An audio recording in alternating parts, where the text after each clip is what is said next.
The iron clicked off by itself, a polite chime in a quiet apartment, and the smell of hot cotton settled into the hall. I held the coat up at arm's length. Camel wool. Heavy lining. Not mine. In a house where every hanger faced the same direction, it had been hiding backward, like a thought someone didn't finish. The contradiction was simple and loud. My marriage looked immaculate, and a stranger's coat lived in my closet. I chose the one thing that couldn't be undone. I pressed the last crease, opened the door, and hung it on the front knob so it blocked the peephole. Jonathan called while I was still standing there. His name lit my iPhone. I answered without moving the coat. "Morning," he said, voice already in a meeting. "There's something outside the door," I said. Silence, a breath. "I'm running late." "So am I said and ended the call. I walked back to the bedroom and checked the closet again. No rummaging, no fingerprints, just inventory. The lining tag was intact, size 6, dry cleaning loop still threaded. A receipt slipped out when I shook the sleeve. Midtown Cleaner, yesterday, paid with a card that wasn't mine. I photographed it and slid it into a folder I'd already named Housekeeping, which made me smile. Sarcasm is cheaper than therapy. In the lobby, Frank looked up from his desk as I stepped out. He didn't stare at the coat, which told me he'd already seen it. "Morning, Miss Hart," he said. "Morning. Quick question. If something's left outside an apartment door, what's the protocol?" "Depends what it is. Clothing.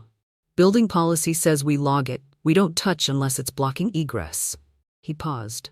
"That one is blocking the peephole." "Then log it," I said. I almost asked about cameras, almost made my first mistake out loud. Instead, I corrected myself. "Just the log is fine," he nodded. "I'll note the time." At Starbucks on Columbus, my order came out wrong. Non-fat instead of whole. I took it anyway. The barista apologized. I told her it was fine. It wasn't. It tasted like compromise. I sat by the window and watched people practice their faces for the day. My phone buzzed again. A text from an unknown number. "You didn't have to do that." I typed, deleted, typed again. Then nothing. I put the phone face down. At noon, an email from building management arrived, subject line precise and bloodless. "We need to discuss an item left outside your door." I forwarded it to myself, then to my lawyer, and then stopped. That was the second correction. Too fast creates noise. I archived it instead. Jonathan came home early. He didn't look at the door until he was already inside. When he did, his mouth did a thing it used to do in court, tight, pleased with itself. "You're making a spectacle," he said. "No," I said. "I'm returning property." He reached for the coat. I stepped between his hand and the knob. "Don't," I said, calm enough to surprise us both. "It's logged." We stood there, the city breathing through the crack of the door. Somewhere down the hall, an elevator dinged. Jonathan's phone vibrated. He didn't answer it. The buzzer sounded, sharp and impatient. I looked at the intercom screen. Building management. And beneath it, a new email preview slid across my phone. Ethics and compliance. Acknowledgement received. The coat was gone when I woke up, but the smell of steam lingered in the hall, faint and stubborn. My phone showed 3 missed calls from Jonathan between midnight and 6. None from the unknown number. The contradiction sat with me at the kitchen counter while the kettle boiled. The object had disappeared, but the evidence had multiplied. I made the second, irreversible choice of the week. I didn't ask where the coat went. I went to the cleaner on the receipt. Midtown before 9 smells like detergent and money. The cleaner sat between a nail salon and a juice place with a line of interns pretending not to check their phones. I waited my turn, then slid the receipt across the counter. "I think this was left in my apartment by mistake," I said. The clerk scanned it. "Picked up yesterday. Card on file." "Name?" He shook his head. "Privacy." "Understood," I said. I almost asked to see the security camera, another mistake queued up. I stopped myself and corrected course. "Can you confirm the time?" 6:12 p.m. Jonathan had texted me at 6:05, running late, dinner rain check. I thanked the clerk and stepped back into the street, where a delivery truck honked like it wanted an apology. At my office on Park Avenue, I opened my MacBook and pulled last month's statements. Nothing dramatic, no missing zeros, just a new device login at 6:14 p.m., verified and tidy. I called the bank. "We can add a travel alert," the rep said. "I don't need an alert," I said. "I need a note, today." She typed. I could hear it. The sound steadied me. Jonathan called at noon, voice lighter than it should have been. You didn't have to go downtown. I didn't, I said. I went uptown. He laughed, a fraction too long. You're enjoying this? No, I said. I'm documenting it. At lunch, I met Frank outside the lobby while a courier argued with the desk about a package. You logged yesterday? I said, yes, ma'am. What did you write? Time, description, no assumptions. He leaned closer, lowering his voice. Someone asked me later if I'd seen who removed it. I waited. I said I hadn't. That was kind. That was policy. In the afternoon, an Amazon box appeared in my building app, addressed to Jonathan.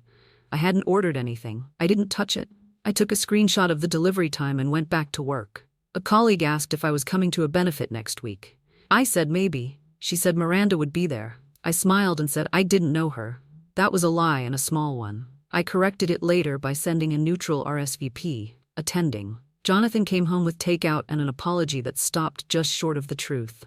Work's been insane, he said, setting the bag down. He used my plate. Whose card is on file at the cleaner? I asked. He blinked. Mine. Good, I said. Then it will match.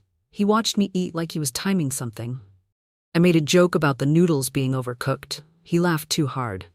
Humor, when it shows up uninvited, tells you where the exits are. My phone buzzed on the counter. Unknown number again. You embarrassed me. I typed back one sentence and sent it before I could soften it. You left something in my house. The reply came immediately.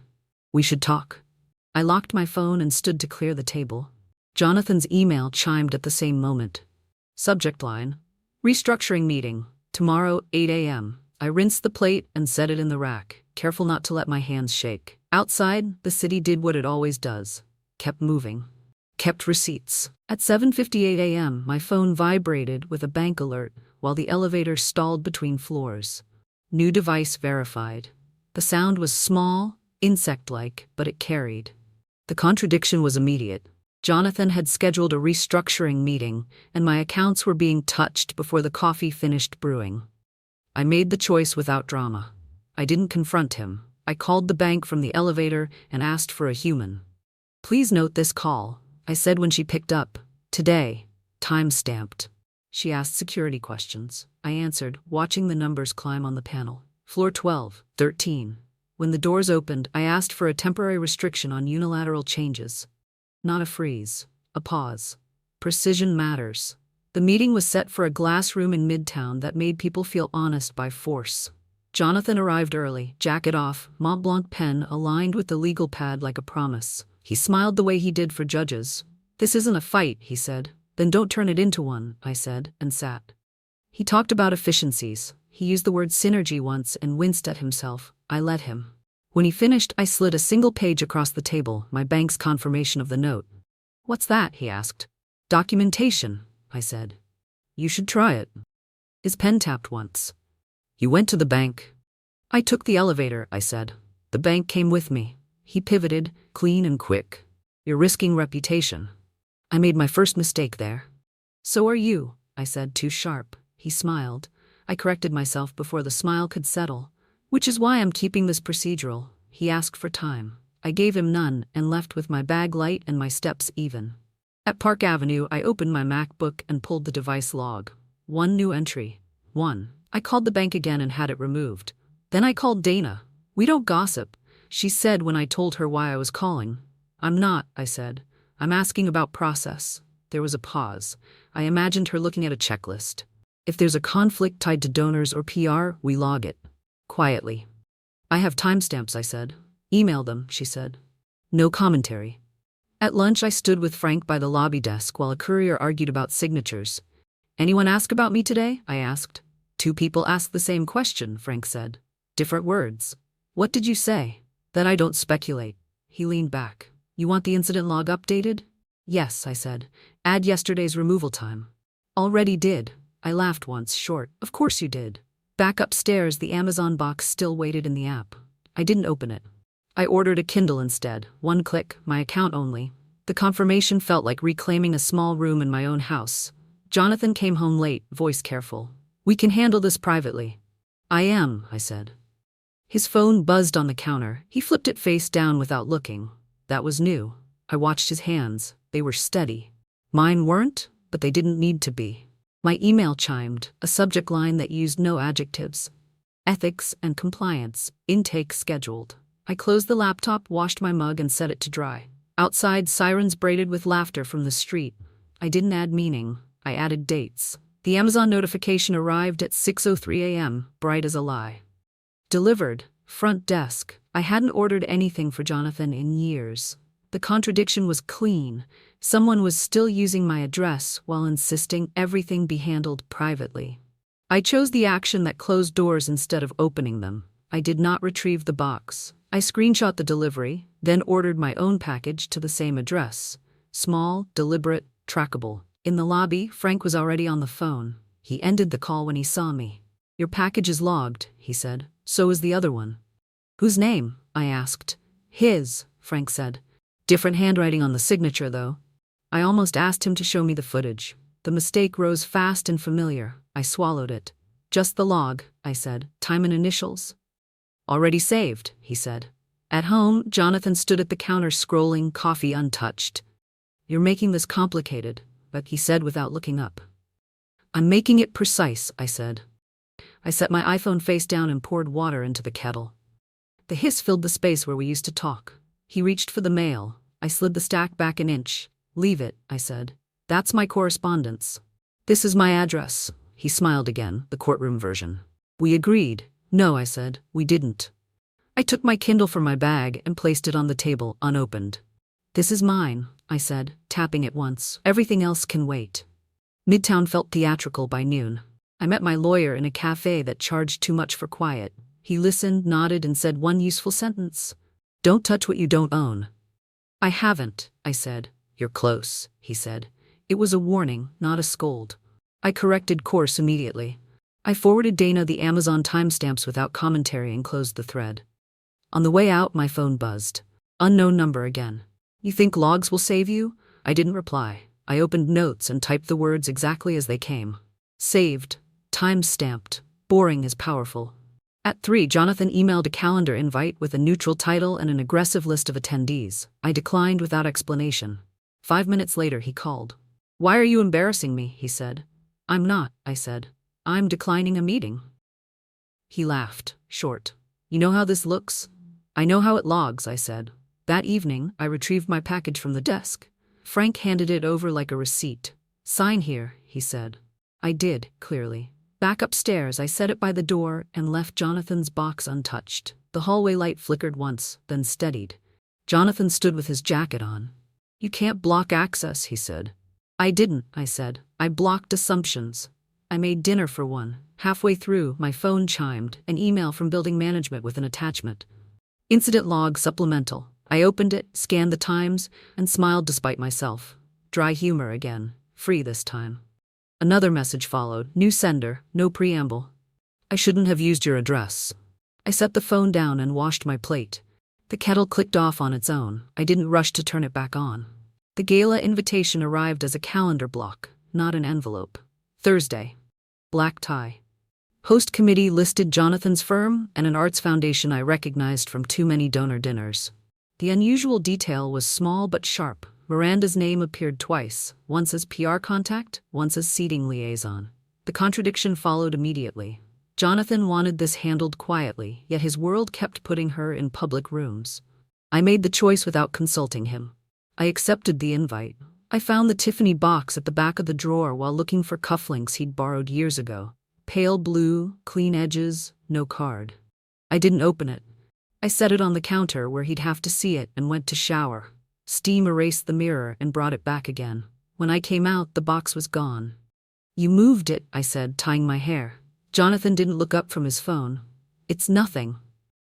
"Then it shouldn't travel," I said. He smiled thinly. "You're reading symbols."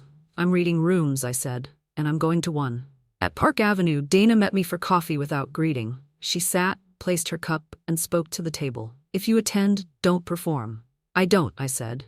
She slid a card across. Ethics hotline procedures, laminated. "If you hear anything, you don't confront, you document. No adjectives." "Dates only," I said. "Times," she corrected. That night, I tried on a dress I hadn't worn since before the apartment felt smaller. Jonathan watched from the doorway, quiet. "This will hurt people," he said.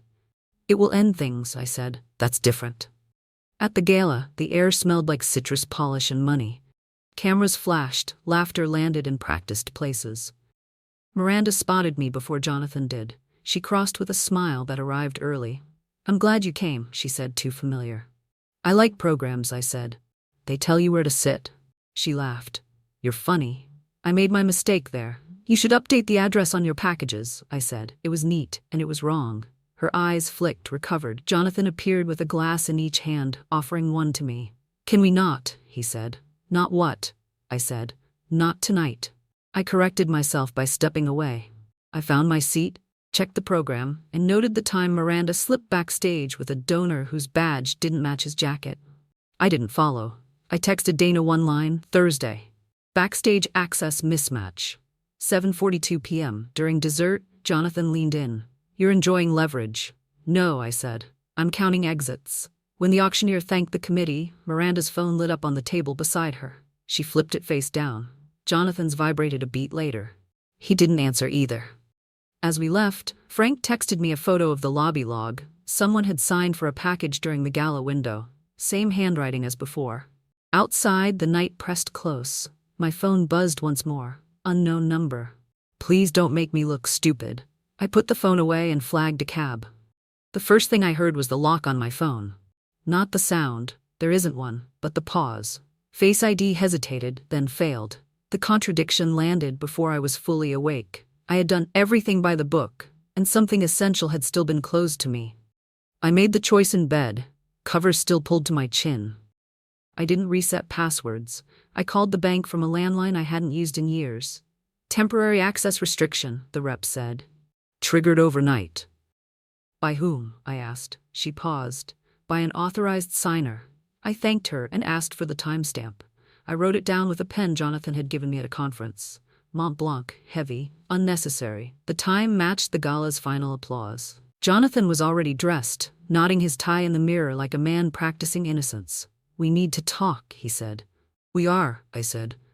You just don't like the topic. He turned. You forced my hand. I logged a pattern, I said. You escalated. That account pays household expenses. So does mine, I said. Or it did. I made my mistake there. I said it like a challenge. His mouth tightened, satisfied. I corrected myself immediately by stepping back. I'm not asking for access, I said. I'm notifying you that council will. At Park Avenue, Dana met me without coffee this time. She closed the door. HR opened a preliminary review, she said. No conclusions. I didn't ask for conclusions, I said. They'll want timelines. I have those. They'll want to know motive. I shook my head. They can infer. She smiled, brief. Good answer.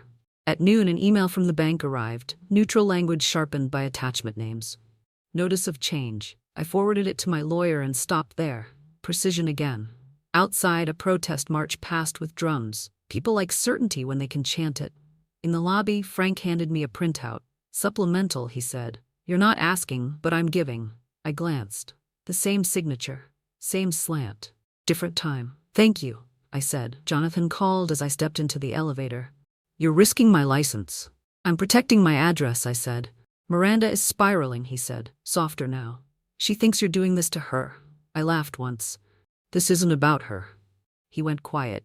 The elevator descended. That evening, my MacBook accepted my password but refused the account sync. Another small closure. I opened a new document and typed dates. Nothing else. No adjectives. The kettle clicked off. I let it.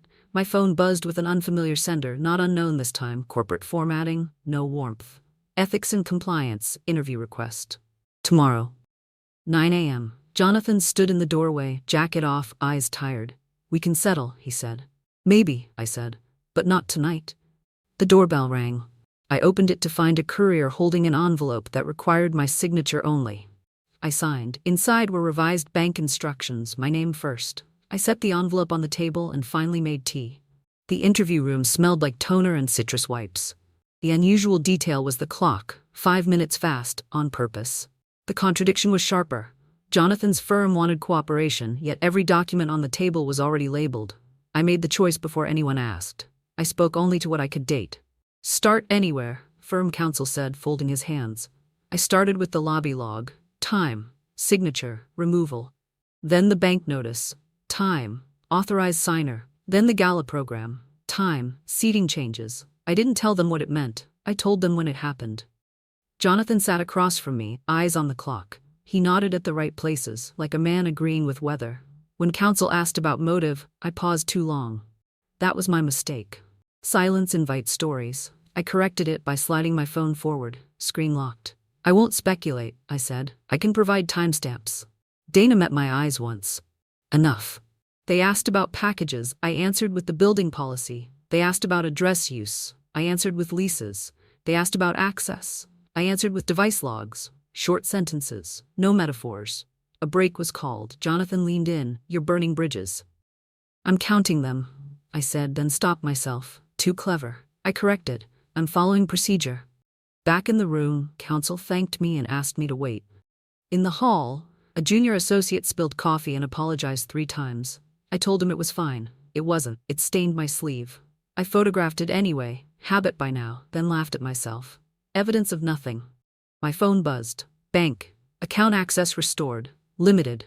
Clean. I forwarded the notice and closed the app. Jonathan emerged 10 minutes later, jaw set.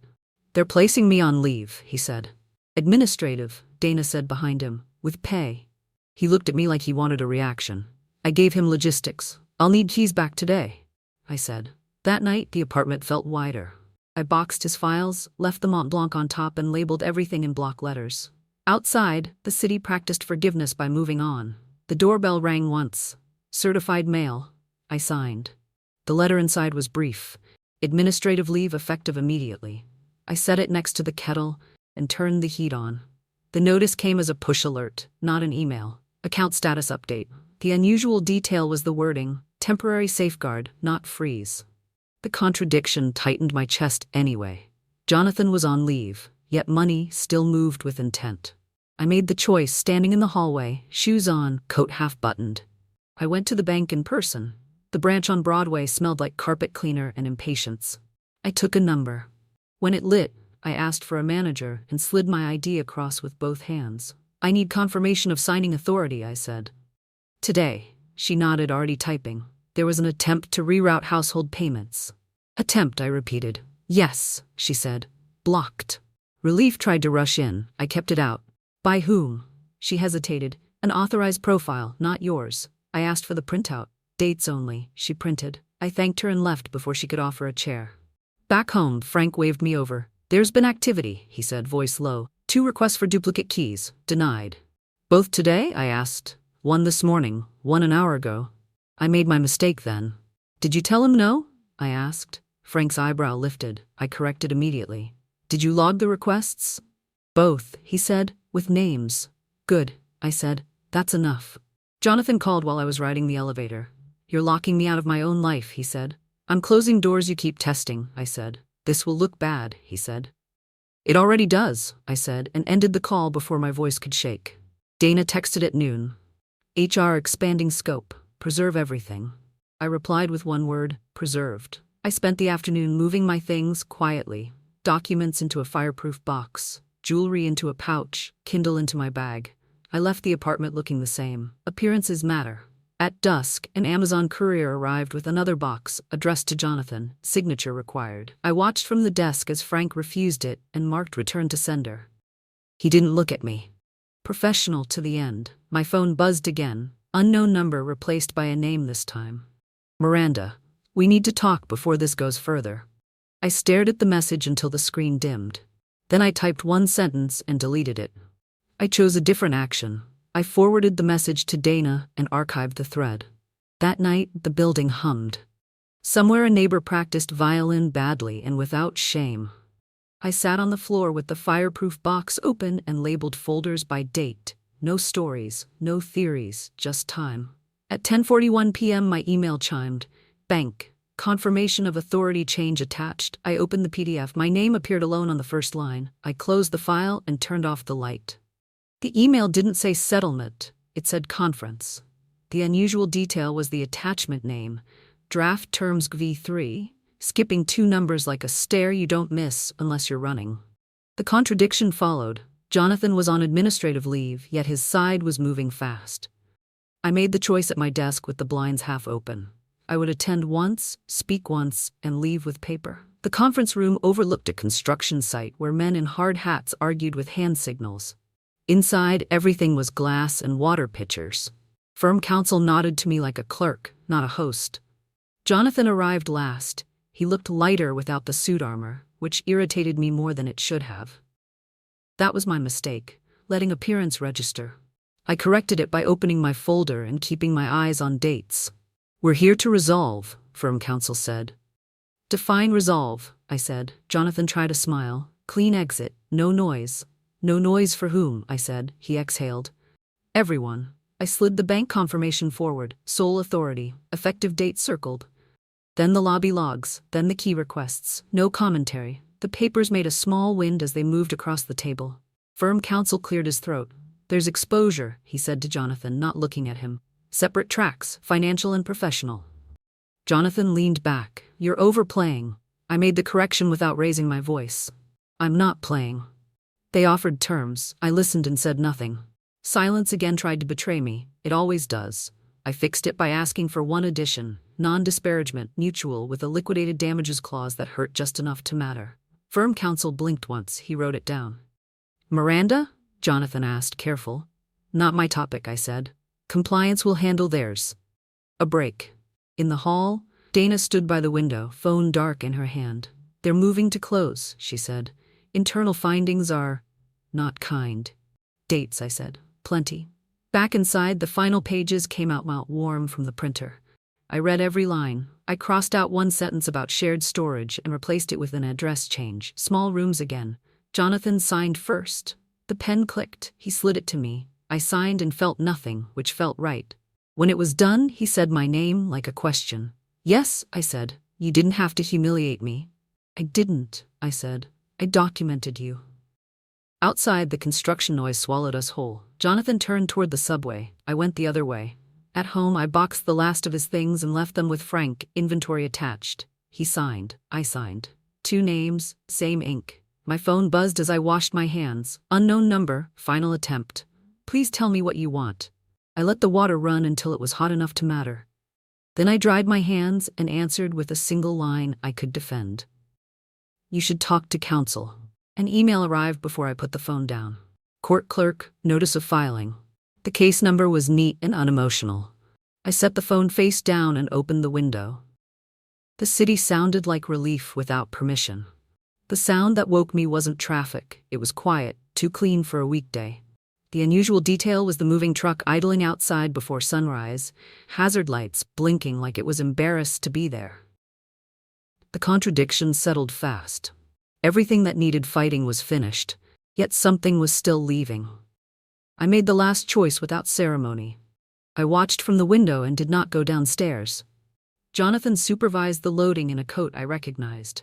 Mine, technically. He had borrowed it years ago and never returned it. I noticed the sleeve was creased wrong. That pleased me more than it should have, and I corrected myself by making coffee and counting breaths instead of wins. At 9, my lawyer's email arrived. Filed and closed. No further action required. The sentence felt like a room after guests leave. Space you don't rush to fill. I forwarded it to no one. I spent the morning changing addresses. Bank, utilities, the building. Each confirmation landed with a dull click. Control returning isn't dramatic, it's administrative. At noon, I walked to Midtown to sign one last page in person. The clerk congratulated me out of habit. I nodded and didn't correct her. On the way home, I cut through Central Park. A man was teaching his daughter to ride a bike, letting go one finger at a time. She wobbled, yelled, and stayed upright. I smiled once and kept walking. One sentence tried to form, something about balance, but I let it pass. The apartment was echoing when I returned. Frank had left the inventory on the console, neat as always. Jonathan's keys were clipped to it with a tag. Returned. I texted Frank thank you and tipped him through the building app. He replied with a thumbs up. New York poetry. I found the Tiffany box again, this time on the top shelf where I had put it weeks ago. I opened it. Inside was a bracelet I would never wear. I closed the lid and placed it back, unopened in spirit. Some objects don't need an ending, they need distance. My phone buzzed once. Jonathan. A single message.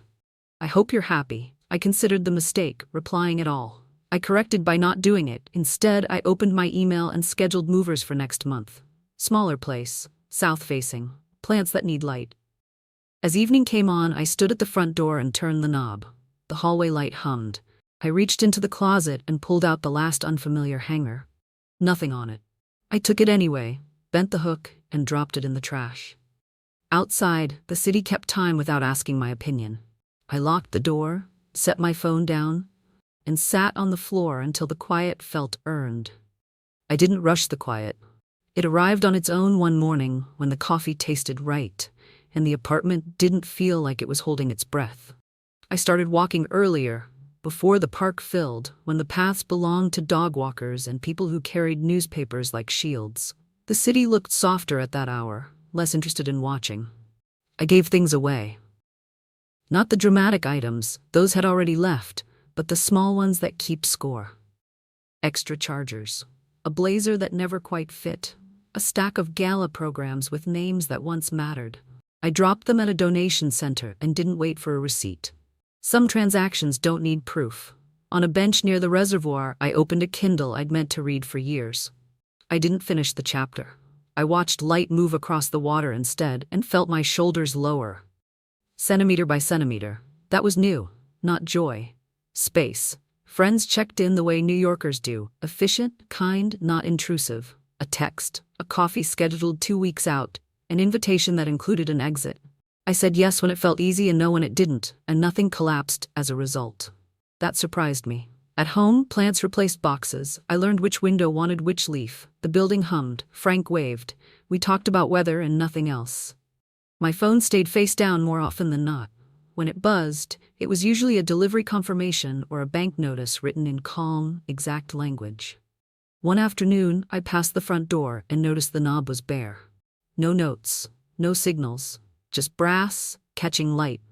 I stood there longer than necessary and then moved on. Later, I booked movers for a smaller place with a south-facing kitchen. I bought 2 mugs instead of a set. I chose a table that fit 1 person comfortably and 2 without apology. These weren't endings, they were arrangements. That night, I slept through until morning. When I woke, the city was already busy, doing what it does best, making room.